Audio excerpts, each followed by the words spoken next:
Assalamualaikum warahmatullahi wabarakatuh. Saya Selvia Nabila dengan NPM 08 akan menyampaikan hasil dari tugas saya yang berjudul Analisis Strategi Bisnis Restoran Sambara Sunda dalam kondisi penjualan terbatas akibat renovasi pasca kebakaran. Mulai dari gambaran umum, yang pertama adalah profil restoran Sambara Sunda. Restoran Sambara Sunda merupakan usaha kuliner tradisional di Kota Bandung yang mengusung cita rasa dan identitas budaya Sunda sebagai daya tarik utama bagi konsumen lokal maupun wisatawan sejak tahun 2012 dengan konsep franchise. Kondisi bisnis saat ini. Sejak terjadinya kebakaran akibat demonstrasi di sekitar gedung DPRD Jawa Barat, operasional restoran terganggu dan hingga kini masih dalam tahap renovasi yang belum sepenuhnya selesai.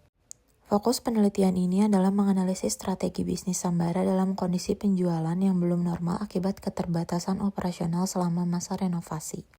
Selanjutnya, latar belakang permasalahan. Permasalahan yang pertama adalah dampak kebakaran terhadap operasional. Kebakaran ini menyebabkan kerusakan fisik bangunan restoran sehingga aktivitas pelayanan kepada konsumen tidak dapat berjalan seperti sebelum kejadian. Permasalahan yang kedua adalah penjualan yang belum normal. Saat ini Sambara Sunda memang sudah mulai melakukan penjualan, khususnya menu sarapan, namun belum beroperasional secara normal karena hanya dilakukan di lantai 2, dikarenakan proses renovasi yang belum selesai, mengakibatkan penjualan hanya dapat dilakukan secara terbatas dan belum mencerminkan potensi pasar sebenarnya. Di mana Sambara Sunda ini sebenarnya fokus makanan atau menu mereka adalah ke makanan Sunda, tapi tidak bisa dilakukan secara normal karena mereka menjual menu Sunda itu di bangunan utamanya, namun bangunan utama belum selesai direnovasi. Latar belakang permasalahan yang ketiga adalah strategi bertahan usaha. Untuk tetap beroperasi, restoran saat ini hanya memfokuskan penjualan pada menu sarapan sebagai langkah mempertahankan arus kas. Sebelum lantai 2 restoran Sambara ini selesai direnovasi dan mereka mulai melakukan penjualan secara bertahap di lantai 2, Sambara juga sempat membuat pop-up berupa tenda kecil di bagian halaman atau lahan parkir restoran, di mana mereka menjual menu sarapan pagi. Selanjutnya ada validasi permasalahan bisnis. Sumber utama permasalahannya adalah penurunan penjualan bukan disebabkan oleh lemahnya minat konsumen, melainkan akibat keterbatasan fisik dan operasional selama renovasi berlangsung. Permasalahan yang kedua adalah keterbatasan kapasitas layanan. Seperti yang sudah tadi dijelaskan bahwa renovasi restoran Sambara ini belum sepenuhnya selesai, area restoran yang belum sepenuhnya dapat digunakan ini membatasi jumlah konsumen yang dapat dilayani oleh pihak restoran. Permasalahan bisnis yang ketiga adalah implikasi terhadap kinerja usaha. Kondisi ini membuat pendapatan belum optimal, sementara sebagian biaya operasional tetap harus dikeluarkan. Selanjutnya ada analisis yang pertama, yaitu analisis lingkungan eksternal PESEL. Faktor politikal. Ketidakstabilan politik di lokasi dekat DPRD Jabar meningkatkan risiko kerusuhan seperti demo yang membakar restoran pada tanggal 30 Agustus 2025 lalu yang menyebabkan kerugian hingga 3 miliar. Lokasi restoran Sambara yang dekat dengan gedung DPRD Jawa Barat ini juga mengharuskan restoran ini tutup jikalau terjadi demo dikarenakan jika saat terjadi demo itu akan menutup akses ke restoran secara sepenuhnya. Jadi mau tidak mau restoran harus tutup. Yang kedua, faktor ekonomik. Pertumbuhan industri F&B Bandung memang stabil dengan tren anak muda makan di luar. Tapi inflasi bahan pokok dan biaya renovasi pasca kebakaran menekan margin keuntungan dari restoran. Pariwisata domestik mendorong permintaan kuliner Sunda, namun operasi sarapan saja mengurangi pendapatan hingga 70% dari prabencana. Yang ketiga, faktor sosial, di mana minat masyarakat terhadap kuliner khas Sunda masih tinggi sehingga peluang pasar tetap terbuka meskipun operasional belum normal. Yang keempat ada faktor teknologikal. Pemanfaatan media digital menjadi peluang untuk menjaga komunikasi dengan pelanggan selama proses renovasi berlangsung. Yang kelima ada faktor legal, di mana izin usaha restoran wajib diperbarui pasca renovasi termasuk IMB dan sertifikasi halal untuk menu Sunda dengan aturan rumah komersial batasi gangguan hunian. Dan juga regulasi daerah Bandung harus memperketat keamanan lokasi rawan demo. Yang terakhir ada faktor environmental. Lokasi restoran Sambara ini memang sangat strategis karena berada di tengah kota dan dekat dengan gazebo di mana tempat orang-orang berolahraga, sehingga dapat menjadikan restoran Sambara ini menjadi pilihan tempat sarapan mereka. Namun, lokasi usaha yang berada di kawasan strategis pemerintahan ini juga memiliki resiko gangguan eksternal yang perlu diantisipasi dalam strategi bisnis. Analisis kedua yang dilakukan adalah analisis persaingan Porter's Five Forces. Yang pertama adalah threats of new entrants.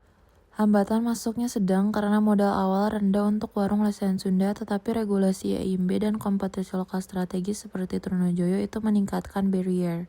Tren kekinian kuliner Bandung menarik entran baru seperti food stall, tapi brand waralaba Sambara memberi keuntungan. Risiko tinggi pasca kebakaran dorong entran eksploitasi gap Sambara. Yang kedua adalah bargaining power of suppliers. Kekuatan pemasok ini masuk ke kategori rendah sampai sedang karena bahan Sunda itu melimpah dari supplier lokal Bandung dan petani Priangan. Namun pasca renovasi ada ketergantungan terhadap kontraktor bangunan yang dimana meningkatkan power sementara tapi diversifikasi lokal mengurangi resiko. Yang ketiga adalah bargaining power of buyers, yang dimana ini tuh cukup tinggi karena konsumen memiliki banyak pilihan alternatif seperti rumah makan Cikawao, Sindang Reret, dan Raja Rasa dengan harga kompetitif, sehingga keterbatasan operasional Sambara dapat mempengaruhi loyalitas pelanggan. Yang keempat, threats of substitutes, di mana ancaman substitusi ini cukup tinggi dari makanan kekinian Bandung dan home cooking via Tokopedia makanan Sunda instan, sehingga diferensiasi menjadi faktor yang penting.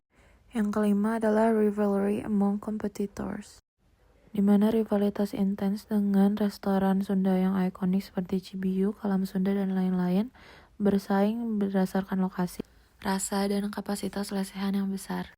Ekspansi F&B Bandung sebesar 5% tahunan per APJ pertajam persaingan, di mana Sambara ini kalah sementara karena kebakaran. Lalu analisis yang ketiga adalah analisis internal usaha. Yang pertama adalah kekuatan utama usaha yang merupakan cita rasa khas dan identitas budaya Sunda menjadi keunggulan utama yang telah membentuk loyalitas pelanggan. Yang kedua adalah kelemahan internal, di mana renovasi yang belum selesai menyebabkan keterbatasan kapasitas, variasi menu, dan jam operasional. Yang ketiga adalah kesiapan organisasi, di mana sumber daya manusia dan sistem operasional belum dapat dimanfaatkan secara maksimal dalam kondisi saat ini. Analisis yang selanjutnya adalah analisis BCG Matrix. Pra-kebakaran, Sambara ini mendekati kuadran stars dengan pangsa pasar tinggi di segmen lesehan Sunda otentik dan pertumbuhan pariwisata Bandung yang kuat. Potensi kembali ke posisi ini pasca renovasi penuh melalui event budaya dan franchise memerlukan investasi promosi untuk mempertahankan leadership.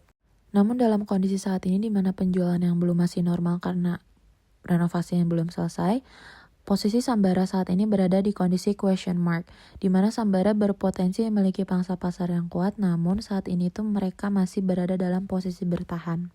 Selanjutnya ini ada formula strategi dari Toast Matrix. Yang pertama ada strategi pemanfaatan kekuatan, di mana Sambara bisa menggunakan identitas budaya dan kualitas rasa untuk menjaga loyalitas pelanggan selama masa pemulihan. Lalu strategi untuk mengatasi kelemahannya itu adalah digitalisasi komunikasi yang dimanfaatkan untuk menutupi keterbatasan fisik restoran. Lalu ada strategi pemulihan usaha. Yang pertama adalah prioritaskan penyelesaian renovasi. Ini tuh sangat penting di mana penyelesaian renovasi itu bakal menjadi faktor kunci agar penjualan dapat kembali berjalan dengan normal. Yang kedua adalah komunikasi dengan konsumen. Di sini kita bisa berkomunikasi dengan konsumen lewat Instagram dengan memberikan informasi mengenai kondisi dan perkembangan usaha untuk menjaga kepercayaan pelanggan. Lalu yang terakhir ada penguatan operasional bertahap. Pengembangan menu dan layanan dilakukan setelah kapasitas operasional kembali optimal. Selanjutnya ada kesimpulan dan rekomendasi. Kesimpulan utamanya adalah penjualan restoran Sambara Sunda belum berjalan normal karena proses renovasi pasca kebakaran yang belum selesai.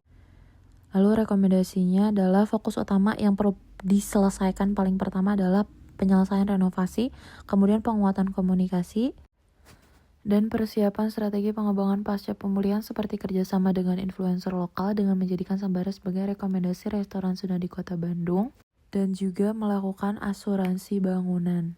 Karena memang kondisi restoran Sambara ini yang cukup mengkhawatirkan jika terjadi demo atau kegiatan anarkis lainnya, asuransi itu menjadi hal yang paling krusial dalam usaha. Sekian pemaparan hasil analisis dari saya. Terima kasih. Wassalamualaikum warahmatullahi wabarakatuh.